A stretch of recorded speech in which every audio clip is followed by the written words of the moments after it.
Chego até vocês de maneira muito humilde, de forma despretensiosa, sabendo que nós já temos opiniões formadas sobre tudo e sobre todos. E aqui nós vamos tentar dialogar um pouco sobre os destinos difíceis e a capacidade de superação desses destinos. Para isso nós precisamos ir aos fatos. A vida é construída através dos fatos, dos acontecimentos.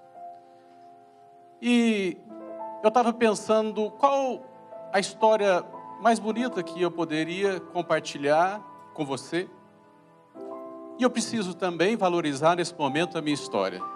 Porque se eu não valorizá-la, quem é que vai? E aí eu viajo na linha do tempo para falar do menino Paulo Henrique Delicoli. Lá no mês de novembro de 1973, naquele prostíbulo, na cidade de Nova Londrina, interior do Paraná, à noite, normalmente essas coisas acontecem à noite, o moço foi lá visitar a moça, realizar um programa com ela. E aconteceu um acidente de trabalho, sob o olhar do mundo, um acidente de trabalho.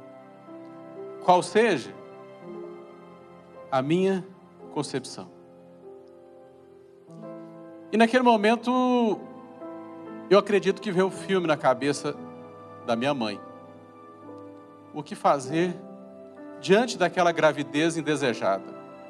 Algo que acontece, todos os dias nós temos notícias, mas em 1973, descobri que estava grávida na cidade interior, solteira, corria-se o risco, dependendo da localidade, de ser apedrejada. É até possível que alguém cogitou sobre o aborto. Vamos interromper isso aí, não mexe com isso não. Vamos atrás do DNA. Imagina, 73, falar de DNA. Mamãe, Maria Filomena Delicoli, escolheu me dar a oportunidade de ver a luz deste mundo. Como a sua mãe também te deu essa oportunidade. E aí, no mês de julho de 1974, exatamente no dia 23, às 14h30, eu tive a oportunidade de ver a luz deste mundo. Mamãe ganhou alta na enfermaria e eu fui para a minha primeira casa. A casa vermelha da luz vermelha. O prostíbulo. A zona boêmia. E é tão interessante porque naquele lugar aparentemente inóspito, eu encontrei o aconchego de uma mãe.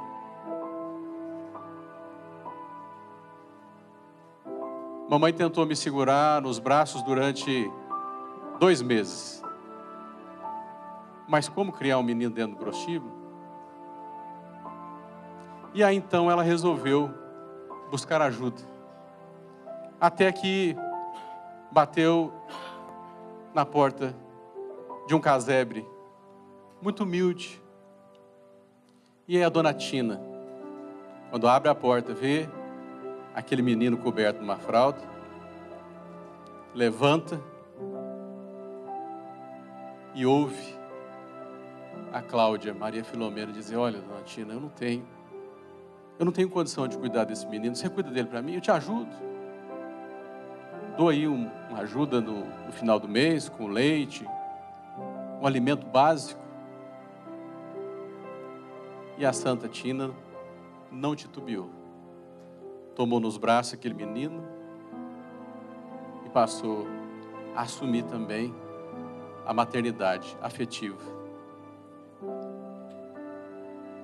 O marido conta a história que nem sabia dos acontecimentos.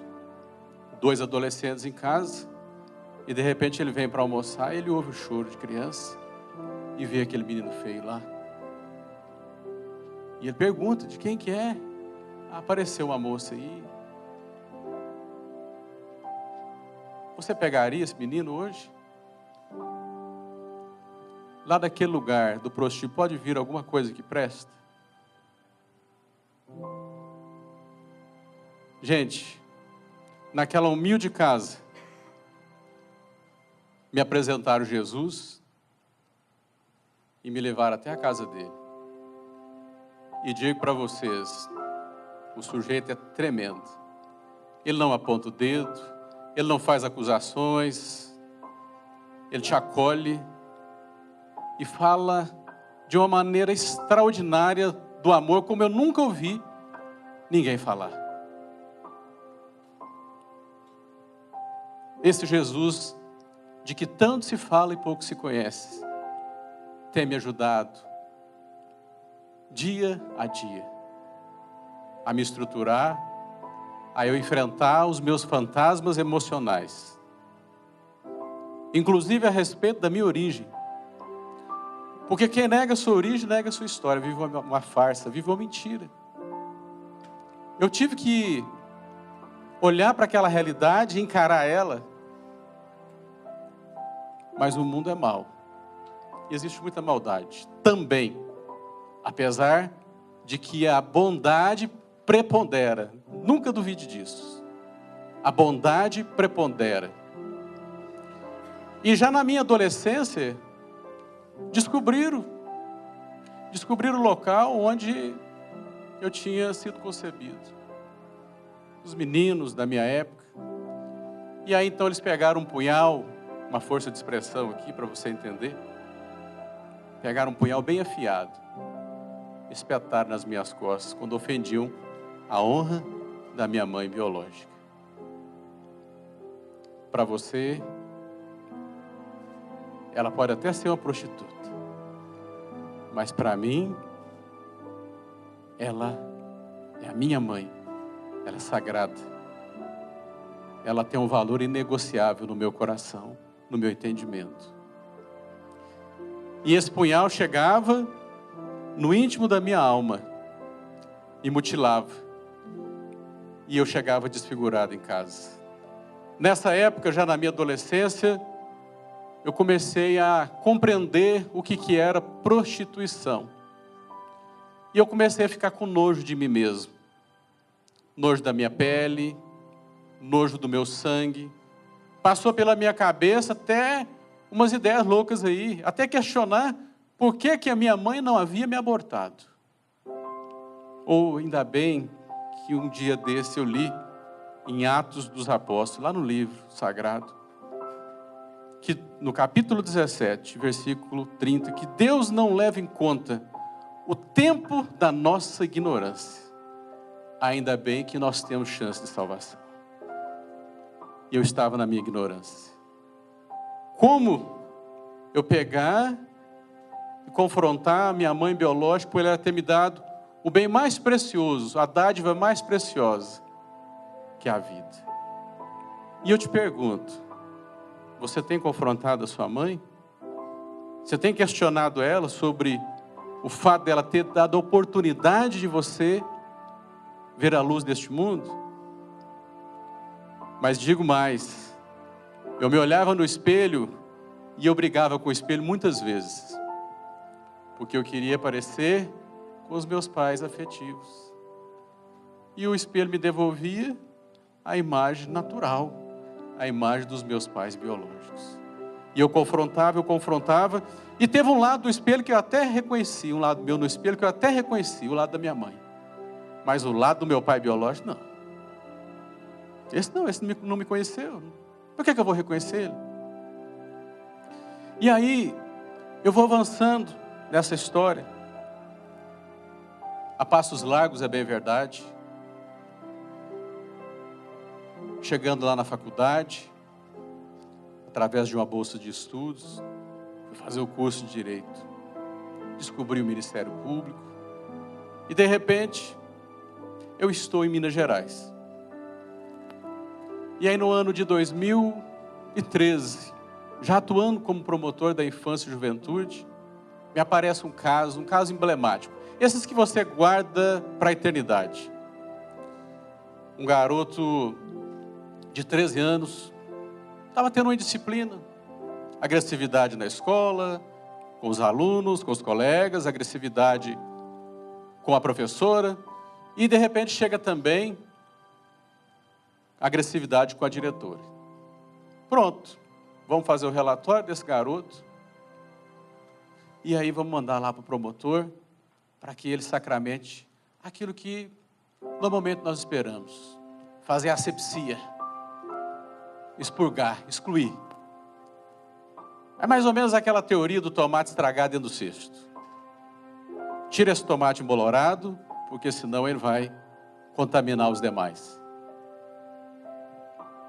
E aí eu chamei esse garoto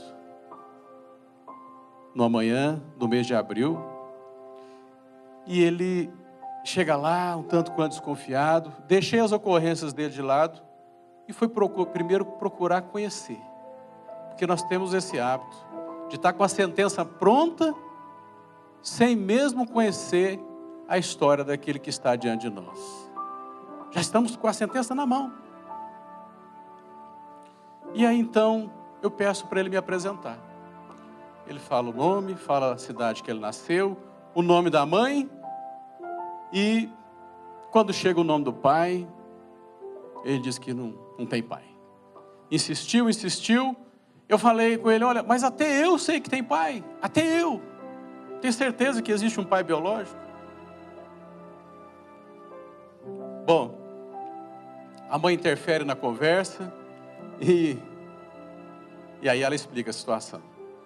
Quando ele estava com 4 anos, os pais se separaram, até então não tem novidade nenhuma. E de repente, agora ele estava com 13. 13 menos 4 são 9 anos de ausência. Quando o pai se separou da mãe, se separou do filho também. E esse garoto, eu fui mergulhando na dor dele, eu fui sentindo. Eu tive uma vivência ali. E ali, naquele momento, eu vi as expectativas que ele criou. No dia do aniversário, o pai vem. No Natal, é época de reconciliação, onde as famílias se reencontram, ele vem. Ano Novo.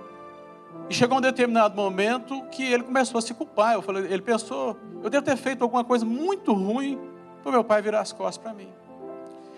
E eu falei para ele, olha, vamos fazer o seguinte, vamos ligar para o seu pai. E de repente ele está contrariado, envergonhado de chegar, depois de 9 anos. Quando eu peguei o telefone, ele começou a tremer.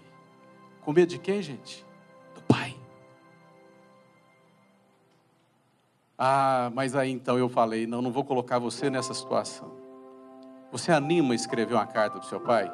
Colocar tudo para fora? E aí, para minha surpresa, esse menino rasga o coração. Patos de Minas, 2 de abril de 2013. Disse a ele, olha, você pode falar o que você quiser, inclusive até xingar o seu pai. E aí ele então começa, xingando o pai dele. Querido papai. Xingou. Tomei a coragem de lhe escrever esta singela carta, para dizer que sinto muito a sua falta. Você já foi criança um dia e quis ter um pai e uma mãe presentes.